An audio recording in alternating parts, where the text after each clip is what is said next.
If I told you that the wealth you seek is already waiting for you, but it is locked behind the very patterns of thought you repeat each day, would you dare to change those thoughts? For riches do not begin in your hands or your pockets.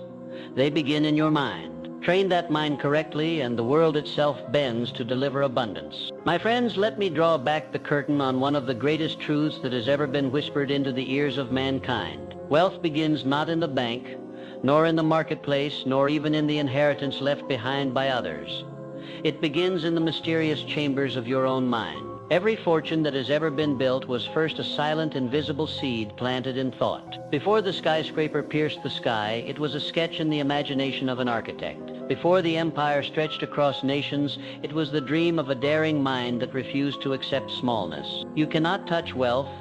You cannot hold it, you cannot live it until you first learn to conceive it in the workshop of your own imagination. I tell you plainly, the man who cannot control his thinking has already surrendered his chance at riches. He may work long hours, he may sweat until his body is broken, but without the guiding power of thought, his labor produces nothing more than a weary existence. Contrast this with the man who learns to govern his mind, who dares to shape an idea and hold it steadily until it becomes flesh and bone. That man is like a sculptor before a block of marble. His chisel is thought, his vision is wealth, and the form he creates is his destiny. You must therefore train your mind as an athlete trains his body, for riches do not belong to the careless dreamer. The careless dreamer drifts, floating from one idea to another, never fastening his spirit to a definite purpose. Wealth answers only the man or woman who insists upon clarity, who demands from life a specific outcome, and who holds it in thought until infinite intelligence bends to his command.